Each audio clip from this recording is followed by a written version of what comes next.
This is Kevin and Bean. Kevin and Bean. K-Rock. So Kevin has often asked the question of this program, and I got to agree with him on this one. If you've already been married and divorced 3 times, what makes you think rushing down the aisle for number 4 is the way to go? Where's that sense of optimism come from? Yeah, where do you get the confidence that you've already failed 3 times, so I'm going to get married a 4th time? Rush Limbaugh is the latest one. According to the Vanity Fair article that we're reading, the first 3 words of the article are whale-like radio performer Rush Limbaugh. Tied to knot.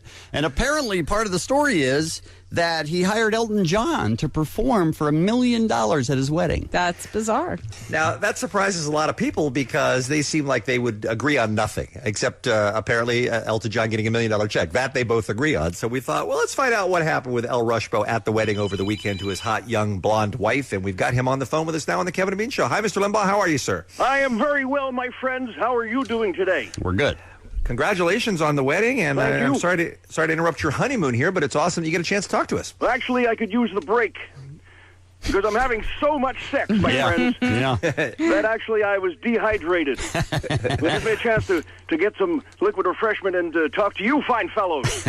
So you are 59. Are you able to keep up with your hot 33-year-old wife? I believe the question is, can she keep up with me? Well, that wasn't the question. People are asking because I am known as a sexual dynamo. And it's hard to believe that a woman of her caliber could keep up with my sexual appetites. But I believe she's going to have to try. Sounds like you might be exaggerating. Now, how are you two politically? Is she equally as conservative as you are? Do you have that in common? Or is this one of those? Of course she is. Oh, she is. Okay. She's a right-thinking American. Of course, she believes in the things that I believe in. Because, as we know, I believe in what's right.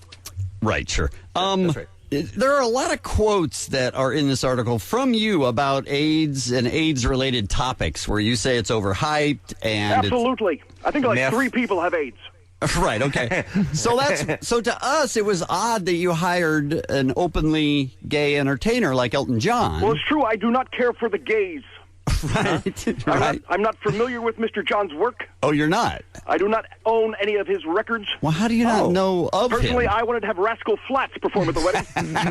Or Tim McGraw or Toby Keith. Right. Yeah. Maybe we could stick an American boot up a foreigner's ass together. That's what you're famous for. But my lovely wife, Catherine, she is a huge Elton John fan. Mm-hmm. Okay. And she wanted that, and whatever my little girl wants, she gets. I see. And so I hired this flamboyantly gay homosexual to come into my home, which shows how open I can be, and he performed at the ceremony. Okay. Okay. I don't know his work. I'm not familiar with his songs. Okay. What did you think about the performance when he played at the reception then? I was not horrified. You were not horrified. Which is more than I expected to be. Yeah, no kidding. Wow. And everyone there seemed to think he did a fine job. As I mentioned, I wouldn't have anything to compare it to, but apparently his music went over quite well at the ceremony. He's been a successful recording artist for like 40 years. You have to have known some of I do the not songs. like to partake in homosexual propaganda. Well, that's not. It's just him singing. I think the odds are great that if I were to listen to his music, I would instantly become a sodomite. Yeah, that isn't how it works at all. Or is it? Well, it isn't. I believe it is. Okay. I have scientific proof that actually backs that up. You don't have that. I don't have it at my fingertips. Right. But it's out there. It's not out somewhere. there anywhere. It's in the EIB library. Would you like to hear perhaps. some of the music from the ceremony? We recorded it. Oh, you're kidding. Elton John? Really? Yeah, My yeah, wife yeah. wanted to have a memory of it, so we actually put it down on a CD. Oh, that's great. great. I don't know his music, but maybe you can listen to it and tell me how you think he did. Okay, all right. Oh, Apparently early on in the evening he did apparently this is one of his biggest hits. I'm not familiar with it, but everyone at the event seemed to think it was quite entertaining. Okay. Okay. Don't come closer, fat broadcaster. Your hateful tone pollutes the airwaves. Yeah, that is one of his biggest hits. I don't know. I thought the lyrics were odd, but apparently he seemed to enjoy playing it. Yeah, you're just not used to them. Those are the lyrics. How about this one? I don't know. Apparently this is from The Lion King. I don't know about this one either. Too much. Is the movie okay? Did you do some drugs tonight? You are fat, ugly, and gross. Yeah, that's... I saw you take a bunch of OxyContin. And I hope you overdosed.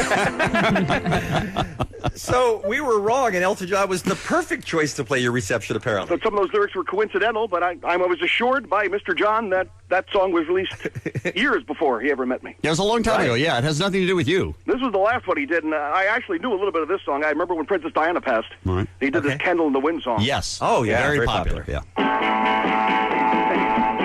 And it seems to me you lived your life like an asshole with a mic.